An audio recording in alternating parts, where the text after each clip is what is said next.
Uh, Welcome to Bhakti Steps.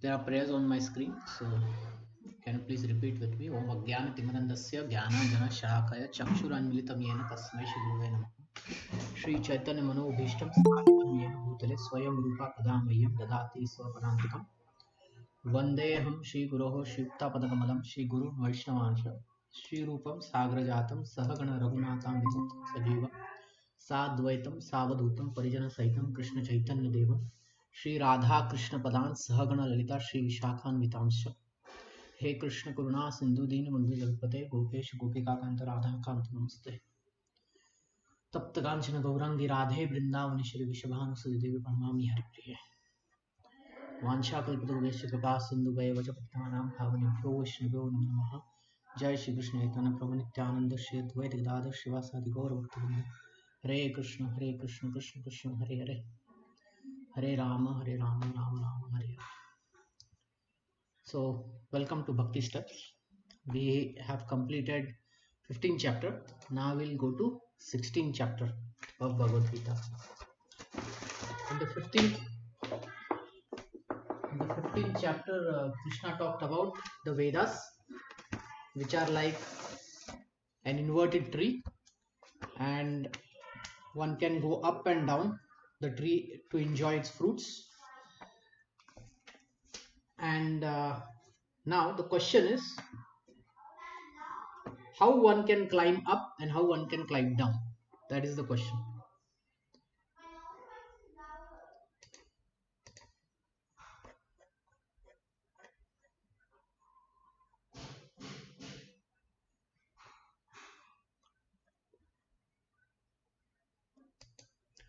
So this is the inverted tree of the Vedas. What makes the jiva to climb down the tree and what makes the jiva climb up the tree towards liberation? So when we climb up the tree towards the root of the tree, we are going towards liberation. And when we climb down the tree, we are going towards lower species of life. So what takes us up, what takes us down? That is the subject of this chapter 16. It's called the divine and the demoniac nature. So as the very chapter says that the divine qualities takes us up towards liberation. The demoniac, the rakshasi qualities takes us towards lower being.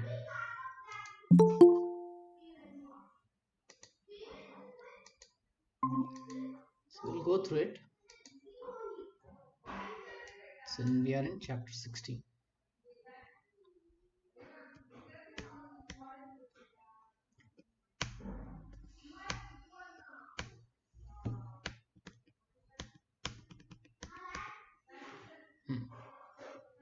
So this is the list of divine qualities.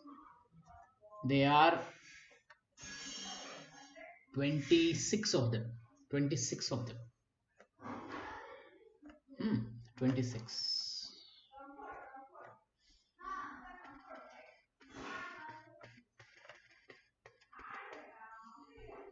Okay.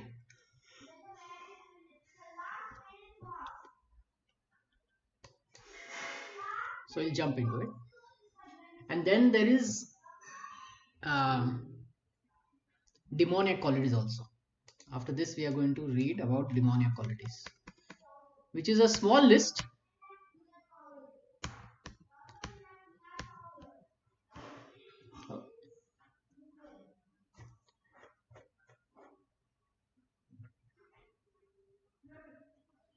Which is a small list, just 6 of them. But that is enough to go down in the lower species.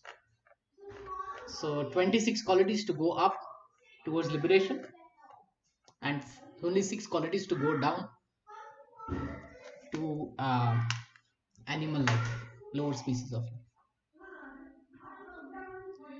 Okay. Shri Krishna Vacha. Shri Bhagavan Vacha. Sorry. Fearlessness, purification of one's existence, cultivation of spiritual knowledge, charity, self-control, performance of sacrifice, study of the Vedas, austerity, simplicity, non-violence, truthfulness, freedom from anger, renunciation, tranquility, aversion to fault finding, compassion to all living entities, freedom from covetousness, gentleness, modesty, steady determination, vigor, forgiveness, fortitude, cleanliness, and freedom from envy and from passion for honor.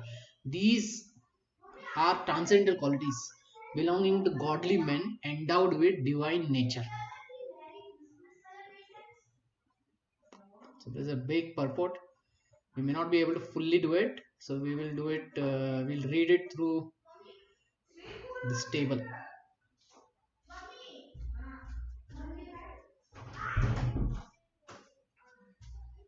Okay, first is abhayam. So now these qualities, they are being classified according to varna and ashram also. So it is there for everyone, but it is most important for sannyasi. It's like that. The quality is there for everyone, but it is most important for a sannyasi. What it is? Fearlessness, abhayam. So how does one get abhayam? A child, we throw the child in the air. You all must have done that.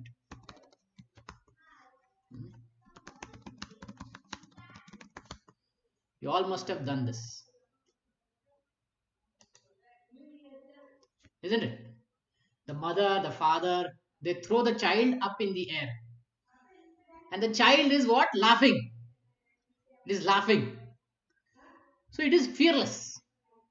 Why the child is fearless? Can you tell? Hmm? Because the child knows that the he can depend on the father or the parent to Yes, not drop him exactly. or drop her. Exactly. There's a complete dependence on the Supreme Lord's mercy. So sannyasi has that complete dependence. Now, sannyasa is the highest order. It is the highest ashrama where one has matured uh, his spiritual knowledge, his spiritual realization to the extent that he is completely dependent on the Lord. He is not worried at all. Just like a child is not worried when he will get food, what he will just everything is dependent on the parent. Similarly, the sannyasi, he achieves that maturity, and that's why he becomes fearless. Then he is alone without guarantee of support. He doesn't even think about support. He says Krishna will take care of me. So it is must for a sannyasi. For everyone else, the complete dependence on Supreme Lord mercy is there. There is a dependence, there is a feeling of dependence on the Supreme Lord. But there are personal endeavors also. Okay, a sannyasi is matured to such a level that he may not even personally endeavor also. But the other varnas, there are other ashramas, sorry, the brahmachari ashram, grihastha ashram, varnaprastha ashram, they have to endeavor. They have to do something. The sannyasi is he can be avdhut also. He may not even worry. Even if death comes, he is not worried.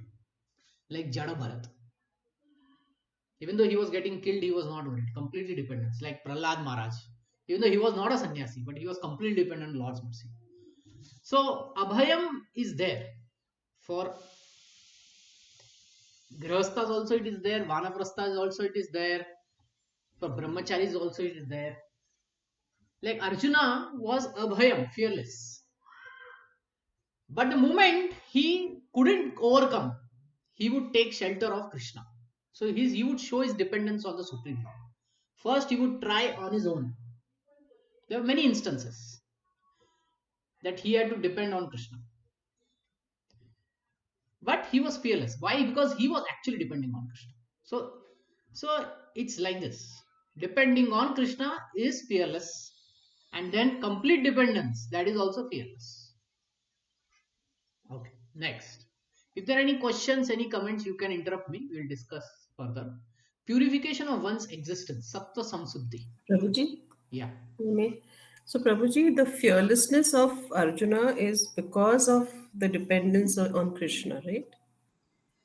Yeah. A devotee's fearlessness is because he is dependent on Lord Krishna's mercy. Hmm. Okay. But then there are gradations of devotees, how they will act. Like for Jada Bharat, he won't even act also. But Arjuna, he will first act. Okay, uh, when he's attacked or something, then he will respond. But Jada Bharat won't respond. Both are pure devotees. According to their ashramas, they will respond. Okay, we need to understand. According to their ashramas, they will respond. Jada Bharat was actually beyond sannyasi also. But Arjuna was grihastha. So in his ashram, there is an action. So he had to perform that action. But he wouldn't do it without thinking that I am independent, I can do anything. No, I am dependent on Krishna's mercy. So whenever he would fight, and then if he's losing, he would turn to Krishna. That's it. Very simple. That is dependence on the Lord. That's how one is fearless.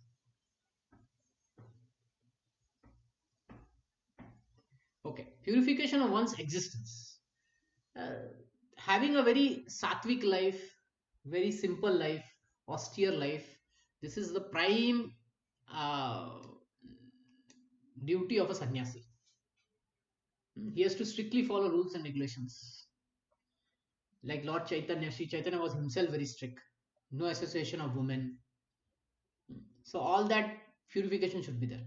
See, all ashramas have to have that quality. Okay, it is not just the sannyasi. Even a grahastha, he should forbid an intimate association with woman who is not his wife. That's it. The Shastras say like that. But for a sannyasi, with all women. But with a grahastha, it is only with the wife that one should have intimate association. But with any other woman, avoid it. And for brahmachari also, no woman. But that is a training period. Sannyasi is like it is going to be there forever. Brahmachari means till certain age, like 20, 25. And grahastha means you should be married with a woman, and with that woman only have intimate association. Any other woman, even if she is mother or daughter, don't have intimate association. So this quality is there for other ashramas also, but for a sannyasi, it is even more strict. You understand? It's even more strict, and it is even more very strong. Like a grahastha, he may hold the hand of his wife, but a sannyasi cannot even hold the hand of anyone. He should not even touch. So it's very strict. Cultivation of knowledge. Knowledge. So sannyasi, what he does, he cultivates knowledge. He reads the Vedanta, the Bhagavatam. So he's into all this literature reading, so that he can come to that dependence. He can theoretically understand, practically practice. But this knowledge is meant for grahastha also. It is meant for vanaprastha also. It is meant for brahmachari also. Okay. For grahastha, he has to do his daily duties. So he will get less time to gather knowledge. But for a sannyasi, he won't do any other duty. So he will have 24 hours to do that, the cultivation of knowledge. You understand? So the intensity in a sannyasi ashram is more for cultivation of knowledge compared to grahastha. Hi, Krishna Prabhuji. You have told us that one should have intimacy, dependency on his wife only. So, it is regarding that mental dependency you are talking about, or like Oh, physical, what kind of? physical. Okay. So the So, first thing mental is, dependency can be done with the mother also because from the childhood we just yeah, children are dependent. I understand, but let me just complete. Okay, this Okay. restriction that we are talking now of forbidden intimate association is physical. At the next Okay. level is mental. At the level of mind. First is physical. Physically, there should be distance between a sannyasi and any woman. Even with his mother, there should be distance. Mentally, he can respect certain women like his mother, and to some extent his sister, but zero association with his ex-wife. You understand? Zero association with his ex-wife. There is no connection with the ex-wife. It is even more strict. The reason is wife is the only one where one is physically intimate. So that should not be coming only in the picture. One is not physically intimate with sister and mother. So it is just mental.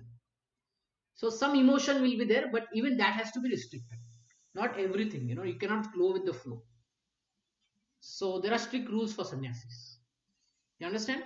First is physical, next is on mental platform. That is on the mind platform. Both have to be restricted. For a grahastha, physical and mental mind platform are only with the wife. Okay. Then with the mind platform, it is only with sister, mother, aunties, cousins, like that. But beyond that, there is nothing. Then also he is restricted. In the brahmachari, physical and mental both are restricted. But again, that is only for few much period. It is not a brahmachari ashram is not considered as a eternal ashram. Eternal means a long period. It is not considered as a ashram where person is there for long period. It is a training. So training is always fixed, 20 to 25 years. That's it. Prabhuji, Yeah. how do we understand this that under cultivation of knowledge, humility begs from door to door to awaken Krishna consciousness for others? How is that cultivation of knowledge, Prabhuji?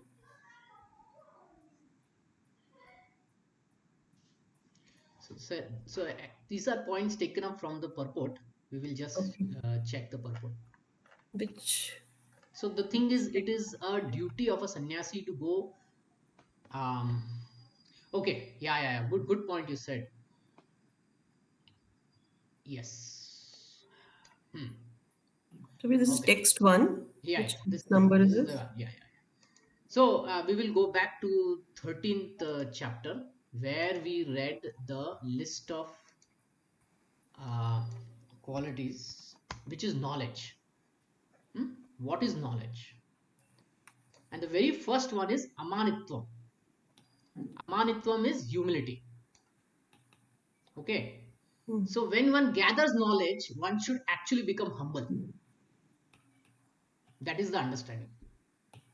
The example given is tree, or let's say mango tree. Mango tree is a very good example. Um, I can take this picture. The fruits of the mango tree are up, are going up, or they going down. Going down. Yeah. So when knowledge, when one, it is said that when one gathers knowledge, just like the fruit goes down, that should be a state of humbleness. Okay. The point is one should not become puffed up when they gather knowledge. So a sannyasi, when he gathers knowledge, his humility is exhibited by going begging door to door and awakening Krishna consciousness in others. When a sannyasi goes in the traditional Vedic system, when a sannyasi visits a grahastha, he should be invited by the grahastha, and the grahastha should give him alms, charity, some food, and should inquire about spiritual knowledge. And that's how the sannyasi should then give the spiritual knowledge that he has cultivated. But he should not go to the grahastha's house knocking at the door very angrily and say, yeah, you need to listen to me, you need to give me some. No, it is begging. You understand? Begging. And begging means one is humble. So the result of cultivation of knowledge is humility. That's why the sannyasi, he who begs at door to door, is the real sannyasi. Not the one who gets puffed up with his knowledge and then he goes around with 10, with hundreds of students, and he says, I am very knowledgeable. No, he actually begs from door to door. So that is the sign of one who is knowledgeable, that he is humble. Got it? Yes, Prabhuji. Thank you. Very good. Okay. Now, fourth is charity. This is especially meant for Grahastha. Why? Because Grahastha is the only one who will collect. He will collect food grains, He will collect money, he will collect resources, he will collect land, he will also have children also, right? That is also expansion, isn't it?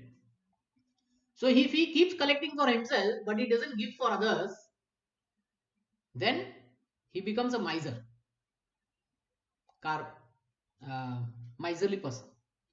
So for a grahastha, the charity is the topmost thing that he should do. A grahastha should do charity. The word used is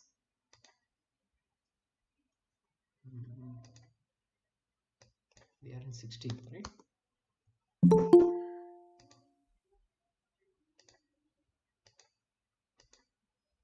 Danam. The word used is danam. Danam. Danam. There's a difference between word meaning of dana and dakshina. Dakshina, you have to give it to a brahmana who has done some service to you, right? If he does some puja, then you have to give a dakshina. A guru teaches, then you have to give a guru dakshina because he has taught you something. So in reciprocation, you will give. Now, what is danam then?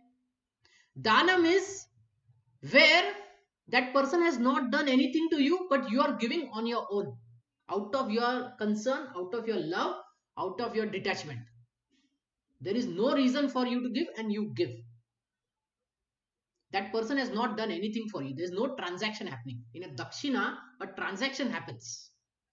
You understand this difference? A dakshina is where a transaction happens. Means the transaction means it's like the person gave you something, now you're giving back in gratitude.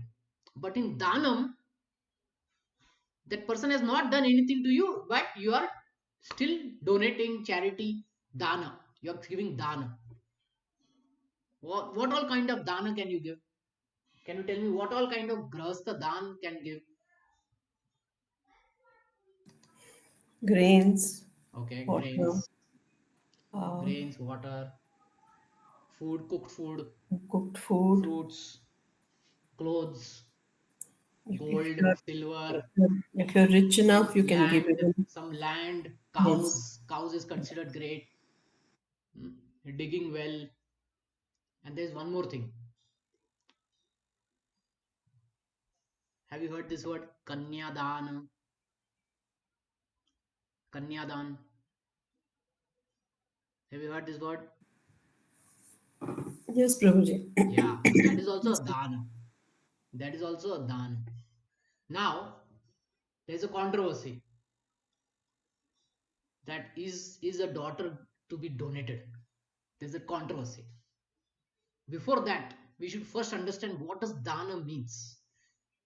Dan means what is I worked hard for this and I'm giving it up in charity.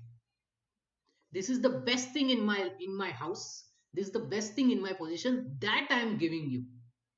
That is the meaning of dana. What is very very uh priya, what is very very um what to say, what I am very attached, I am giving you, that is dana. Now from that perspective, what is kanya dana then? From that perspective, we need to understand what is kanya dana means. For a father mother, the daughter is a very very sacred thing, very very lovingly, both are very attached to it, and they are giving dana to the prospective husband, right?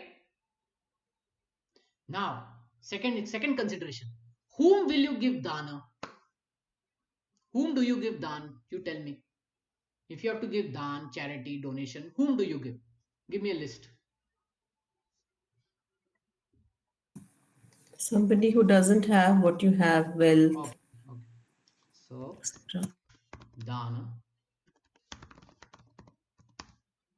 See, these English words are not fully right, okay? It's English words are like, it translated as donation, charity, etc. But actually, what it means is to give the most precious thing to someone who has not done anything to who has not done anything, to you, something like that. Okay, this is the actual meaning of dana. You give the most precious thing to someone who has not done anything to you. We went through the list. Now, what was my question? My question was, whom do you give dana? Whom to give dana? So, first question for what did you say? What did you say? I said money and food and No, that is sorry, the item. yeah. So, for somebody who's needy, who doesn't Okay, have what you have. needy. Okay, needy, beggar, and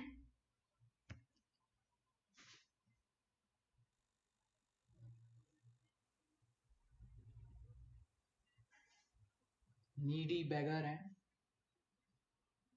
just to the needy and the beggar will you give dana? Mandir, Huh? Mandir.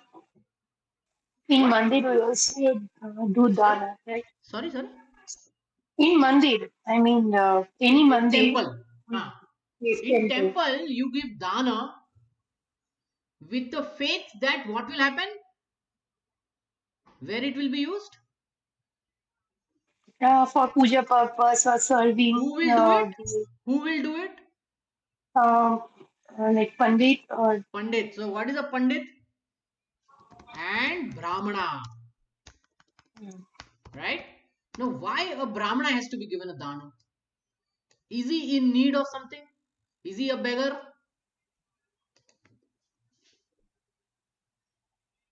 He's not a beggar, Prabhuji, but that is the basic definition of a Brahmana, that he doesn't Hmm. work for a salary, but he only depends on what is given to him Okay. as dhanam. Anything bigger than that he does. See, needy and beggar we can understand. They need it. But a Brahmana doesn't need it. Okay, he's living poorly. But does he is he a beggar? That's my question. Is he poor? He definitely lives poorly. But is he poor? no, actually, material for perspective he is not poor because he has like jnana from Vedas or uh, Yeah, because he studies and he distributes Vedic knowledge. He's a Vidwan. He's a Vedic Vidwan. You understand? Because he is studying and distributing knowledge. Spiritual knowledge. Let's put it like that.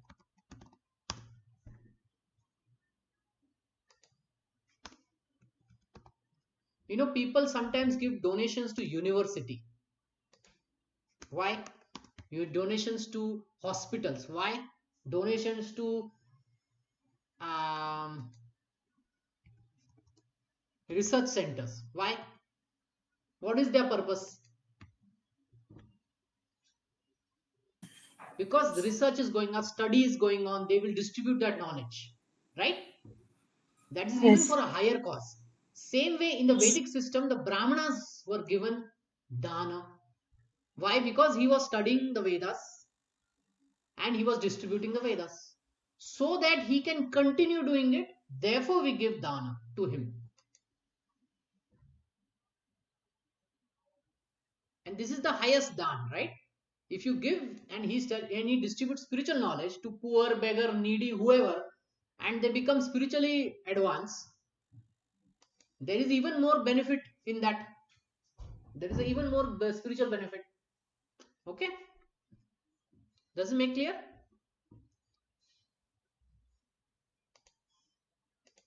Yes or no?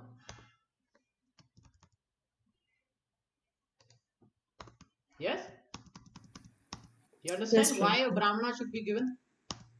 Because ultimately just feeding the body is not important. Now the soul is taken care by a spiritual knowledge person, because he is himself practicing and he is distributing that knowledge. by which one can spiritually advance. Therefore, dana should be given for Brahmana. Now, the highest Brahmana is the Vaishnava, because he is giving Krishna consciousness, not just spiritual knowledge, but Krishna consciousness, devotion, bhakti. So, even higher than Brahmana is Vaishnava. Why? Because he distributes Bhakti Yoga, which gives what? Liberation. Direct liberation, going back home, back to God and Vaikuntha. Now, this is the qualifications. First, minimum, or let's say the lowest level, the middle level, the highest level. And in this Vaishnava, the Guru also comes. The Guru also comes, and the Supreme Personality of Godhead both come. Okay. Now, going back to our question of Kanyadana. Kanyadana means what is most precious thing in my family? I am giving it to someone who has not done anything to you. Now that someone, that prospective husband, in which category it is? Needy, beggar, poor, Brahmana, Vaishnava. Tell me.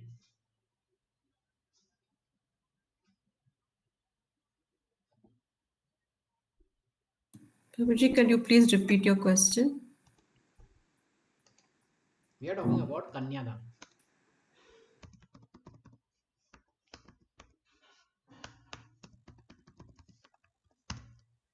This is giving up the daughter, which is very precious to father and mother, to one of these three who have not done anything to you. Which is the category that the father and mother should choose? Needy, beggar, poor, Brahmana, Vaishnava. Tell me.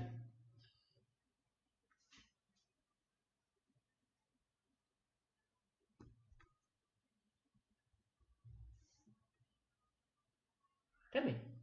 Just because someone is needy of a wife, should you give away your daughter?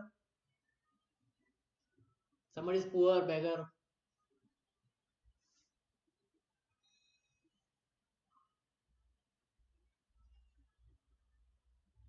Any thoughts?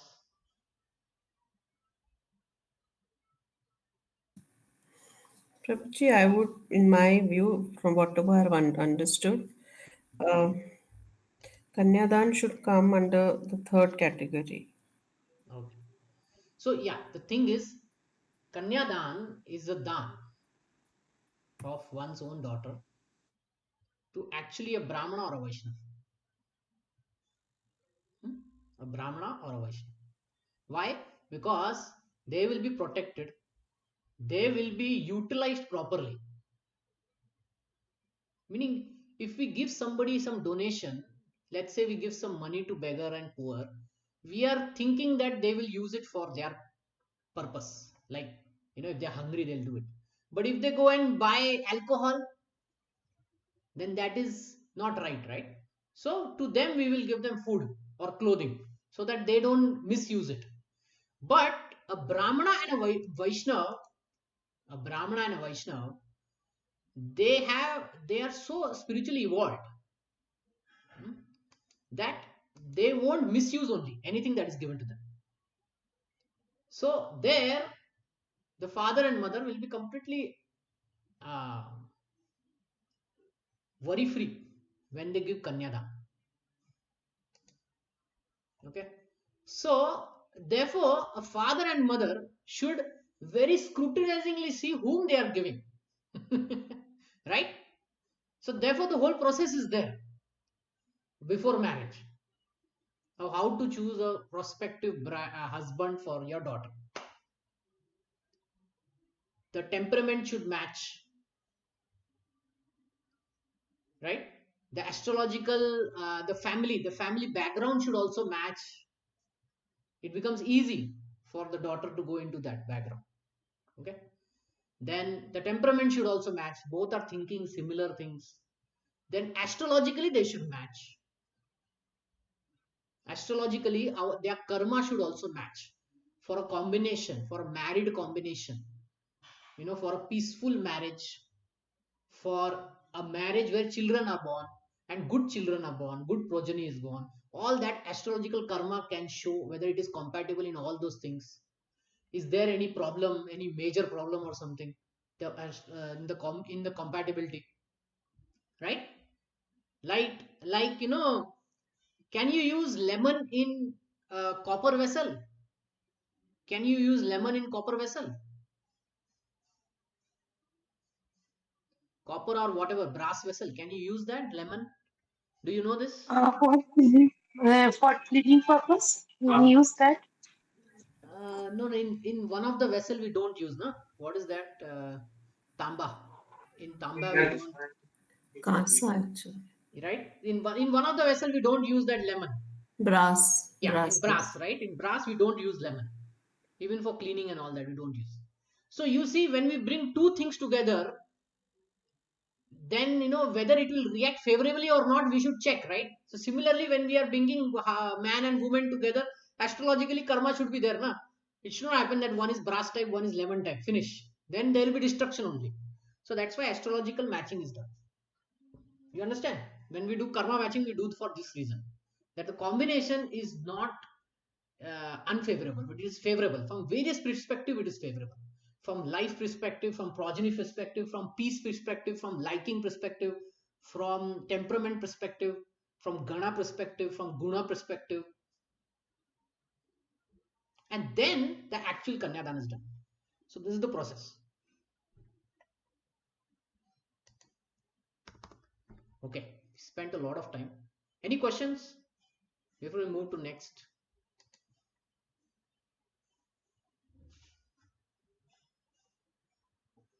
Okay, so Rupa Goswami, Sanatan Goswami, they gave 50% of their gold and whatever possessions they had to the Brahmanas and the Vaishnavas. So the recommendation is the charity should be at most 50.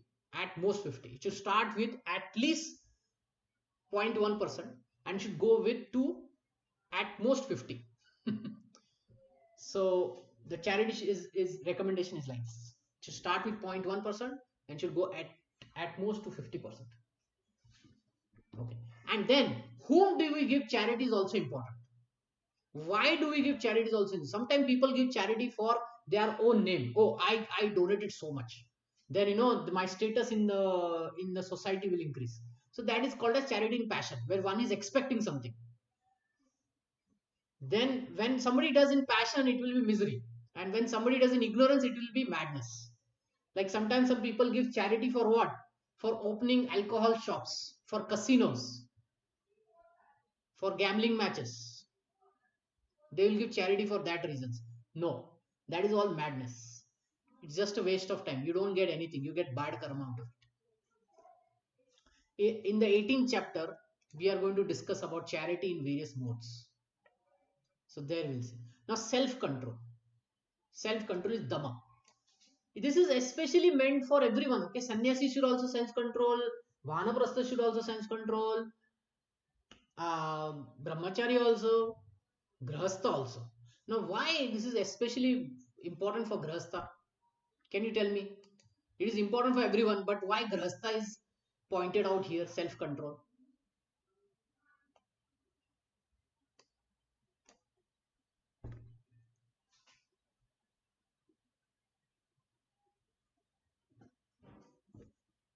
Any thoughts?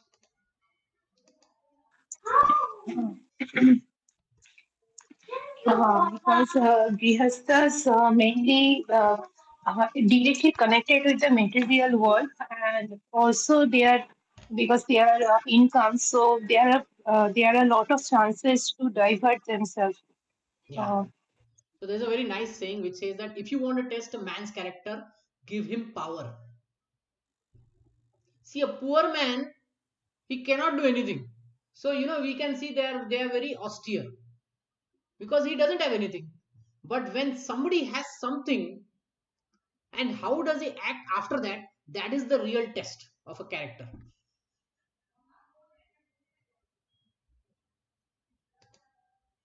He made a very nice statement. Nearly all men can stand adversity. Meaning bad times, everyone can fail, everyone can pass through. But if you want to test a real man's character, then give him power. What he does after getting power. And if you go and read history, so many revolutions were fought, and after that the person became dictator in the same, that same person became dictator of that country, and he killed many people, isn't it? You talk about Russian revolution, you talk about revolutions in Middle East, you see some revolutions, some things happening in India, right? When they get power, what happens? Now, what power does Grasta have? Point is, we'll go back to our Grasta.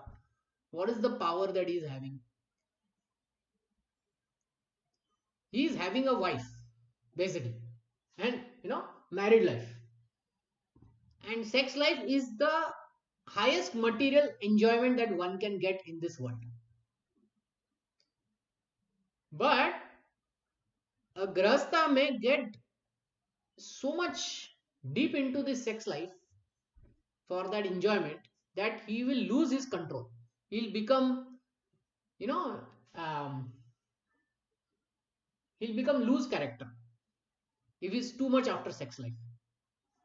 I want that enjoyment.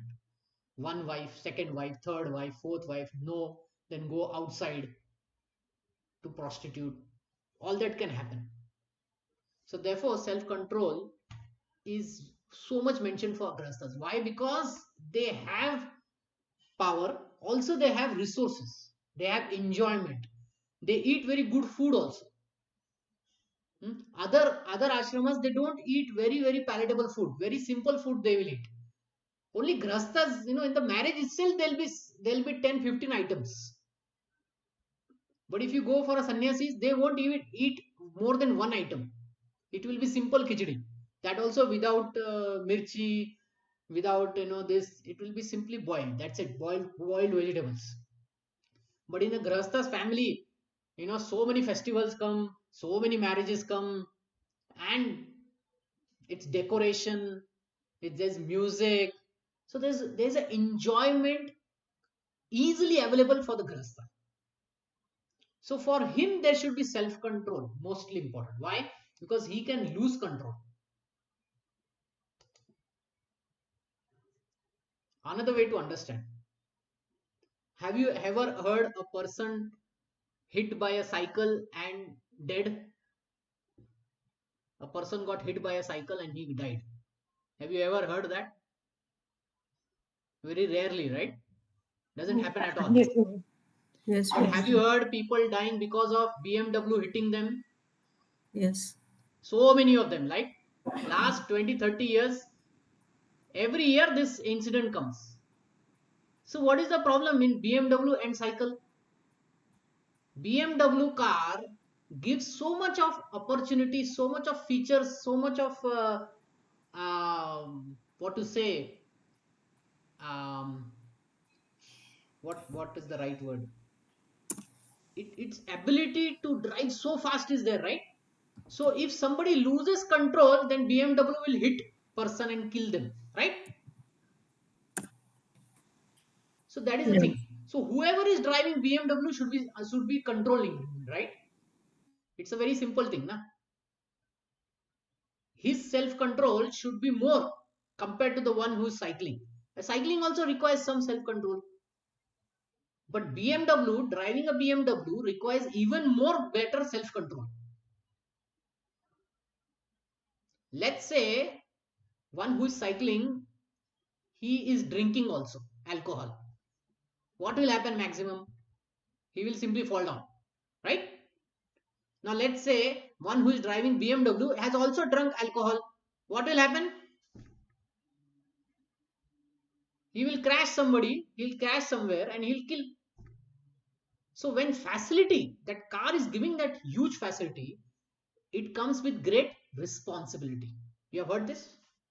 With great so Power comes yeah, greater yeah, responsibility. yes. So that's what I'm saying. With great facility also comes greater responsibility. And responsibility means self-control. So for a grahastha, this self-control is very, very important. For everyone, it is important. For grahastha, is very important. Why? Because he has power, he has facility, he has all enjoyment, everything at his fingertips. Sacrifice, yajna. Everyone does yajna. All the four ashramas do yajna. But for the grahastha, it is very more important. Why? Because he may end up doing enjoyment only then. Therefore, in a grahastha's life, there are so many yajnas. So first do yajna and then take part in the prasad as the enjoyment. Right? Today's marriages, how they are happening? There is no yajna only. There is only dance. There is only DJ going on. Isn't it? A marriage is a vivaha samskar. There is a yajna to be performed. But what happens in today's marriages? Nothing of that sort is happening. Only one DJ is happening. From morning to evening, only DJ. Change of songs, just keep dancing. And in today's marriages, what happens? They have kept alcohol also. Have you seen such marriages? Yes, Prabhuji. For maintain Yes. their status only. Alcohol means status. I mean, for Yeah. this generation, So vivaha, that yajna is not happening now. That's why those family, those marriages also failing because they started wrong. So many marriages are failing. Why? Because the yajna is not happening now. For them, everything is enjoyment. So sacrifice yajna means to use the material resources and for yajna harta, for satisfying the Vishnu. So grahasthas have material resources, they have facilities, and they should be using it for Vishnu. And then the prasad is there. After every yajna, the prasad is there. To partake that prasad. That prasad is also enjoyment. Hmm? We go to temple, there is prasad. It's some kind of enjoyment is there. Hmm? The music over there, everything. You know? So it is like that. Vedic study, Swadhyaya. This is especially for the brahmacharis. The brahmacharis are meant to study.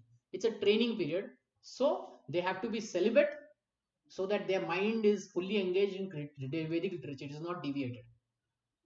Austerity, tapasya. Tapasya is meant for everyone. Sannyasi also does tapasya. Grahastha also does. Brahmachari also does. But here the point is mentioned for Vanaprastha. Why? Because he comes from the previous ashram, that is Grahastha, and too much of enjoyment has happened there. So now he has to focus on tapas so that he can fix himself on spiritual life. So for him, tapasya is very important. Today's Vanaprasthas, what are they doing? Retired life. I will go for world tour. In previously, Vanaprastha used to do what they do. Retired life. I will go for pilgrimage to Kashi. Have you heard this? Did it happen in your yes, Prabhu. family? Yeah. But today's Vanaprasthas, I am saving money so that I can go for Europe tour, American tour, South America tour, North America tour, huh? All kinds of tour only they say. But that is not tapasya. I will go for cruise ship and all that. So in the Vedic times, the tapasya meant that I will go for pilgrimage. I will do tapasya. I will do more chanting. I will go. I'll do more service like that. Simplicity. Simplicity is simple and straightforward, not duplicity. Nothing we are hiding in our heart or something. Becoming very simple. Non-violence, ahimsa. It has two meanings. We discussed this. People understand non-violence. Ahimsa means zero violence, but the actual meaning of non-violence is necessary violence. The violence that is necessary to protect the weak from the evil. But from spiritual point of view, what does ahimsa means? To distribute spiritual knowledge, to not restrict oneself from giving spiritual knowledge. That is violence. Give everyone in their progressive life. In which progress we are talking about? Spiritual progress. Truthfulness, satyam. Not distort the truth for some personal interest. Don't give Bhagavad Gita in commentaries to please someone. Tell the real truth. Like in Bhagavad Gita 17 chapter, we are going to read that there is food in three modes. Okay, food is also in three modes. So one of the nutritionists, he read Bhagavad Gita and he said the purpose of Bhagavad Gita is to have sattvic food. Well, that is not the purpose. That is just a small thing. So such misinterpretations should be avoided just to please your public. Freedom from anger, akrodha. Anger pollutes the whole body. It destroys the person who holds it. Anger is such thing that destroys the person who holds it. Then the person he wants to give vent anger on. So it destroys the person who holds it. How to utilize anger? So just like Hanuman utilized anger in burning Lanka for in the service of Sri Ram, we should utilize anger in the service of Krishna.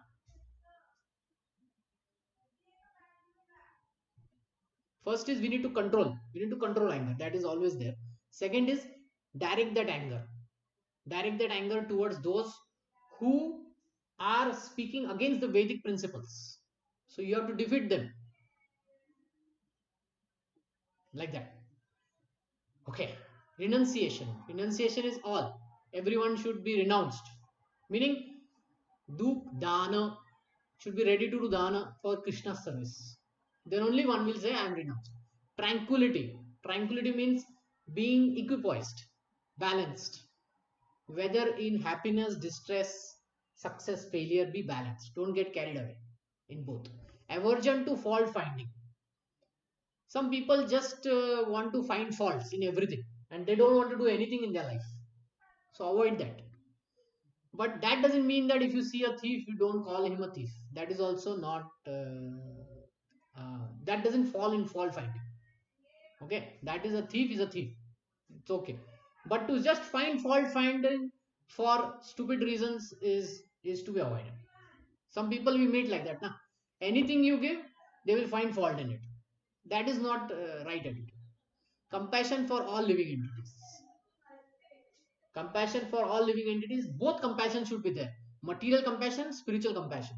So we discuss this in our list. See, material compassion will come now when we see poor, beggar, needy. Spiritual compassion means we are trying to help the Brahmanas and the Vaishnavas in distributing knowledge because they are living a poor life. Okay, they are purposefully living a poor life so that they can fully focus on Krishna and his service. To help them, we are being compassionate. Freedom of covetousness. Covetousness is greedy. So avoid greediness. Gentleness. Be friendly to all living beings. Whether they are friendly to you or not. If they are not friendly to you, you don't go near them. But at a far distance, still be friendly to them. It's like that. Modesty. Do not perform abominable actions. Be very modest. Follow 4 regulative principles. Very simple. No meat eating, no intoxication, no gambling, no illicit sex. This is modesty. Steady determination. Achapalam. Be steady. Sometimes there are ups and downs, but be patient, be determined. Keep trying. Tejas. Tejas. This is for Kshatriyas especially. They have to show that vigor. They have to show the passion in protecting the evil. In protecting the weak from the evil. So they have to use violence when needed. Forgiveness. This is for everyone. But Kshatriya is very much glorified. The reason is he can kill. But when he decides not to kill but to forgive, that is his greatest quality. Like Lord Ram was ready to forgive Ravana, who had captured his wife. Okay, so he is glorified for that. So minor offenses of others you should forgive. And for enemies also, in certain conditions we should forgive. If the enemy is repentant, then we should forgive. But sometimes the enemy is not repentant, then we should not forgive. So it's for the Kshatriya. They have the code, they'll follow it. Fortitude. Prabhuji, just Yeah. 1 minute. If you can just scroll up a bit for just 1 minute. Steady, vigor, forgiveness. Yes, Prabhuji. Okay. Fortitude, dhriti.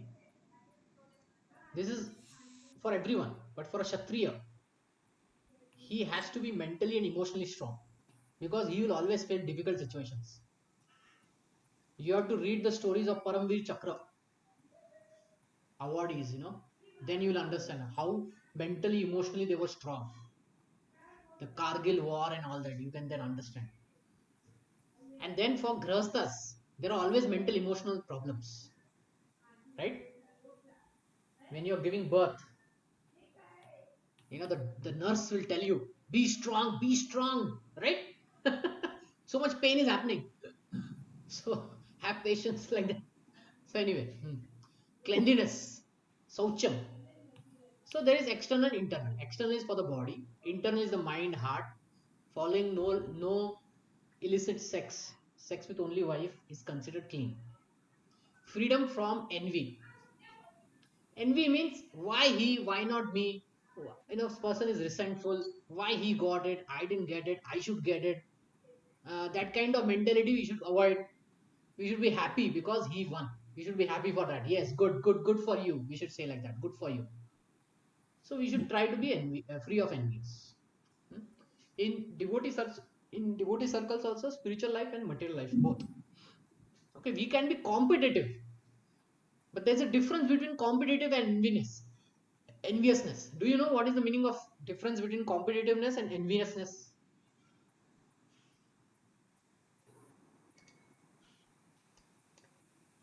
There's a difference between competitiveness and enviousness. Prabhuji, when we are competing with our skills. We are exhibiting our skills to uh, I'll basically. explain with one picture. These two are great sports people. They are competitive to each other. Hmm? You know them? Do you know them? Who they are? Yeah, this is the javelin guy. Yeah, What's his name? Neeraj Chopra and No. Arshad Nadeem. They are competitive with each other, but they are very friendly. Okay, they don't have envy towards each other. Why he won? Why he won? They will tell. He says you are my inspiration. Arshad says Neeraj is my inspiration. Actually, Arshad is elder to Neeraj, even in age, but still he says you are my inspiration. And Neeraj has great respect for Arshad. So this is competitiveness and unenviousness. But do you want to see?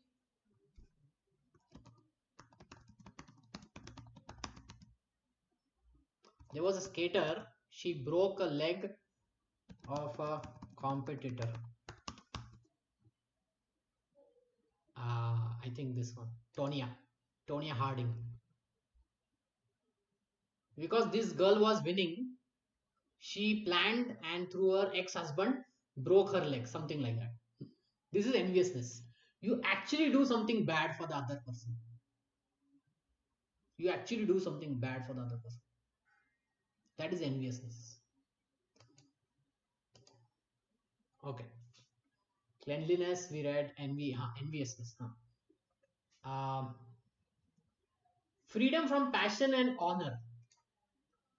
Freedom from passion for honor. Honor means I have to be respected. Okay, wherever I go, I need to be respected. And this is especially a Shudra. A Shudra does service to everyone. And if he goes everywhere and says, I did it, I did it, I did it, you need to honor me, it doesn't sound good. Okay? He should not be puffed up. He should be in his own status. There should not be any unnecessary prestige and honor. Be happy with what you get. You will get your honor that is there. People will honor you. But don't go and demand it and snatch it and tell that okay, you need to give me. You know, command it, then demand it. Okay.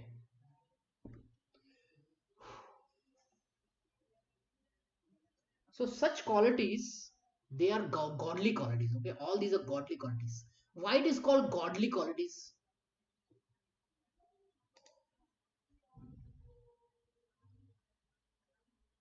Daivam. Why it is called Daivim? Daivim. Bhavanti Sampadam Daivim Abhijatasya Bharata. Daivim. Why it is called Daivim? Sampadam. Sampadam is like qualities. Why they are Daivim qualities? What is the meaning of Daiva? Devata. Yes, Devata.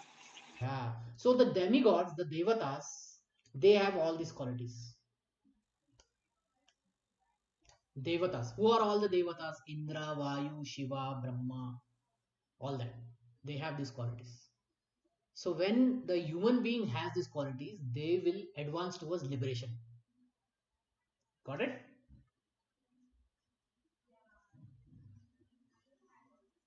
Prabhuji, I just remember, just want to ask you one question. Is Lakshmi Devi is also Devata? Yeah, interesting question. Actually, Lakshmi Devi na, is not a Devata. Devata is a position that is given. But in case of Lakshmi Devi, na, she is not in a position or something. It's not something that someone becomes Lakshmi and the next time she don't becomes Lakshmi. That's what is the Indra position. Meaning in one, I'll just show you what I mean. Yeah. So this is the whole life of Brahma, 311 trillion years. There's one kalpa. Okay, this is there's one day of Brahma, that is kalpa. Okay, in one day of Brahma, there are 14 manvantaras and 1,000 cycles of Chatur Yuga happen. 1,000 cycles of Chatur Yuga happen, of which there are 14 Manus that come. Each Manu rules for 71 Divya Yugas, 71 cycles, 71 Chatur Yugas. Okay, in that we are in one Chatur Yuga, that is Satya Yuga, Treta Yuga, Dwapara Yuga, Kala Yuga. In the Kali Yuga we are. Okay, so why I was explaining this? Yeah. So all these Manvantaras, Devatas, they change. Okay, Manvantaras, they change every um, every these 71 Chatur Yugas, they will change. Okay. Similarly, the Devatas will also change. The Devatas will also change. Like this time, in the next Manvantara, Bali Maharaj is going to become the Indra. So Devata means their position will change. Some positions will change after very long time, like Brahma. Now for Shiva and Lakshmi, these are considered different. Okay, Shiva is Shiva Tattva. Shiva is Shiva Tattva, which is coming from Sada Shiva, that is there in the Vaikuntha planets. So he has his Tattva, that is where the Shiva comes. Okay, that is where the Shiva comes. Now Lakshmi comes from the Vaikuntha planets. So therefore, she is